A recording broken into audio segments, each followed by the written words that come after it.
welcome back to Let's Cook That. Today we're going to be making some chicken nuggets.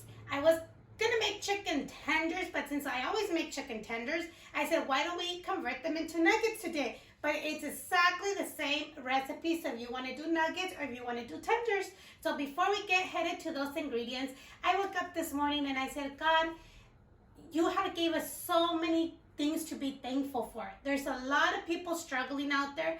We're all struggling from one way or another. We're all struggling. Like, I'm not working, Marissa's not working, my husband is actually essential, but when it rains, he doesn't work. So it's been raining a lot since December to now. So yeah, we're all struggling, but we're still thankful for many things. So I'm thankful that we have a roof, we have food on our table, and we are healthy, you guys, compared to a lot of other people. So why don't you guys let me know in the comments down below 3 reasons why you guys are thankful. But today, let's get started in those ingredients. And if you're new to the channel, don't forget to hit that subscribe button, turn on the little bell so you can get notified every time we upload a new video. So let's go ahead and check those ingredients. So the ingredients are the following. Remember, I will always leave the ingredients with measurements listed on the description box, you guys, okay? So I have our chicken already here that I already marinated because it does take a while. The longer you leave it in the refrigerator, the juicier it will be, okay? So we have it here, and I just added buttermilk, pickle juice, and sugar, and I'll show you how I did that. So we're gonna go ahead and cut our chicken breast into like 1.5 inch cubes, or you could slice them up if you want to do like chicken strips, but we're gonna do the little nuggets. So let's go ahead and cut these up.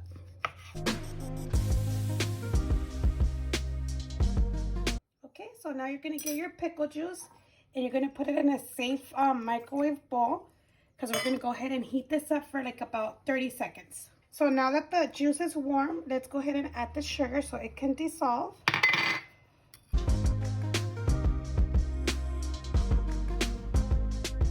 Now let's go ahead and add it to your chicken. And you're gonna add the buttermilk, and don't worry, your little bites will not taste like pickles because my kids hate pickles, but they love these. Let's go ahead and mix it well.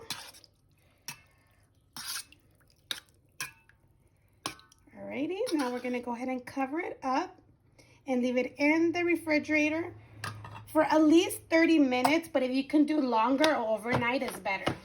Bring it with the Saran wrap, and in the refrigerator they go. For the next step, we have buttermilk, which you can substitute for regular milk. We have garlic powder, paprika, ground black pepper, cornstarch, salt, eggs, and all-purpose flour, and of course some oil. So what we're gonna go ahead and do right now is go ahead and drain all this milk and pickle juice from our cubes of the chicken, because you don't want them too wet, okay? You want them to get a little like dry. So let's go ahead and leave this draining while we make the rest of our flour. Now our dry ingredients: salt, the garlic powder, black pepper, cornstarch,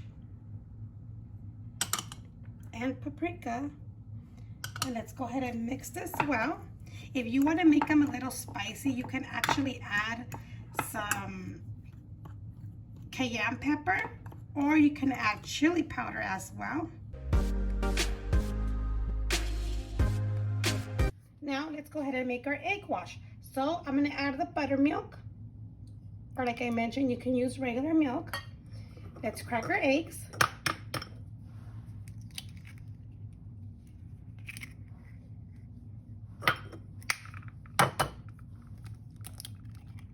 Now with the fork, let's go ahead and beat everything together.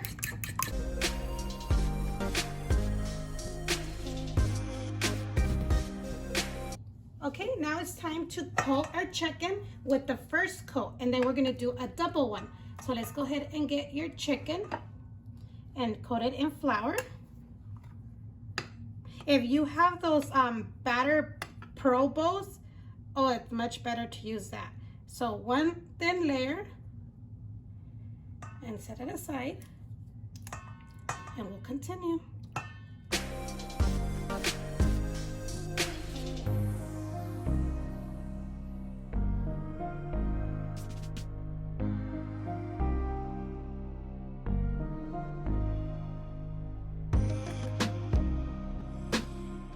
Okay, so once your first layer is nice and coated with a single thin layer, let's go ahead and get some of this flour, maybe like 2, you know what, let me get a measuring spoon.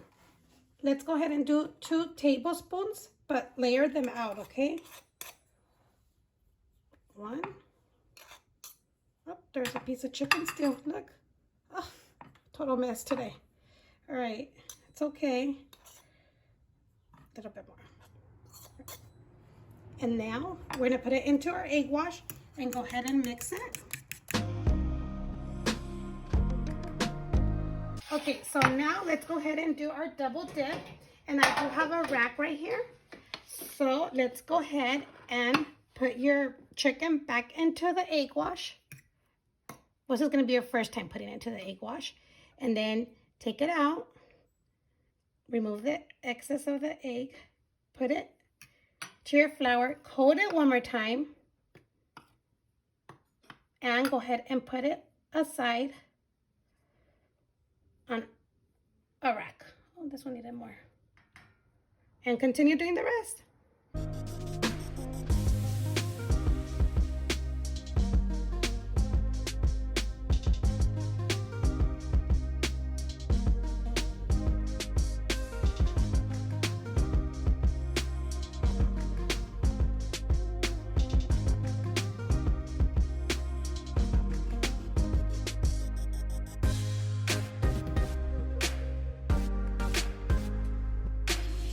Okay, you guys, so we're all done. I went ahead and let them, rest for a little bit while we preheat our pot with some oil. Do not preheat your oil when you're battering them, okay? Because then your oil is gonna get too hot and you're gonna burn a lot of your nuggets. Once you're done, head over and preheat your oil. It takes about 5 to 7 minutes to reach to 350. Let's go ahead and check. I turn this on. And make sure to use canola oil, peanut oil, corn oil. Do not use olive oil, you guys. Okay, so it is at 355, so this oil is pretty good. Make sure it reaches at least 350, and I have it to medium to high. So once the oil is hot, go ahead and have a plate with a paper towel, because that's where you're gonna put them after. Let's go ahead and start putting our chicken, and they cook in between 3 to 5 minutes, okay? If you're using a non-stick Teflon pan, usually your oil should be hot in 5 minutes. This one took like 7 minutes to reach the 350. Remember, your first batch always comes out a little bit more crispier. I don't want to say burnt, but a little bit more crispier.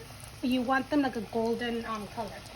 So let's wait 3 minutes and then we'll take them out. So it's been 3 minutes. And let's go ahead and check this out. They look good. Like I said, the first batch always comes a little bit more dark, more brown.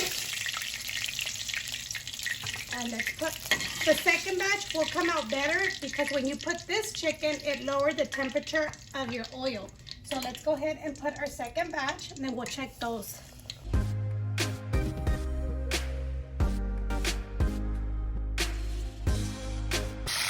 This is my second batch. I left these for 4 minutes just because on 3 minutes they were too light.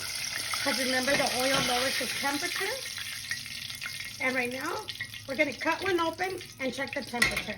Let's go ahead and check the temperature. We're gonna go ahead and insert the thermometer to one that's really nice and fat. For 30 seconds, it needs to reach 165. Alrighty, so these are all done. If they you don't have a thermometer, you can cut it open. Oh, it's hot. I'll cut it open right now. The thermometer, go ahead and cut it open to make sure your chicken is nice and cooked. And this is our final results, you guys. I have some tater tots in the freezer, so I did throw them in the air fryer and then just sprinkled a little bit of seasoning salt over them. But as you can see, this was batch number 1, which are dark. Like I said, they would be darker. Batch number 2, a little bit lighter. And batch number 3, it was better. And time, I said it's 3 minutes, 4 minutes, depending how crispy you want them. And make sure they're fully cooked.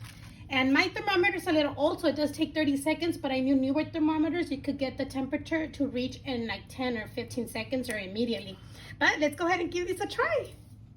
Alrighty, let's go ahead and give this a try. I'm gonna get the darker ones just so I can make sure they don't taste like burnt, which I know they do not taste like burnt. Enjoy with your favorite dipping sauce. If you want that Chick-Fil-A special sauce, I will leave the ingredients down below in the description box, but me personally, I do not like that sauce.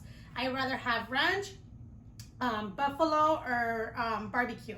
But let's go ahead and dip this one into barbecue. It's so good, you guys. I know for the fact your family will love this, you guys. It's so good, you guys. And enjoy with your fries on the side, or you can make your own Chick-fil-A fries if you want. This is so good. But you know what? Come here, Marissa.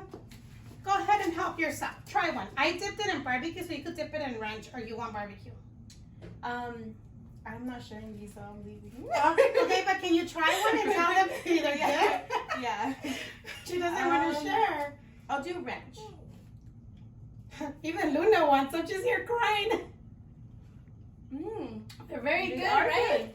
And with the tater tot, we dip them in barbecue. We need ketchup for that, though. I like them on barbecue. But they really are good. Believe me, you're not going to want to share these. Yeah. Well, anyways, you guys, that's all for today. Thank you for watching, and we'll see you next time on Let's Cook That. Bye.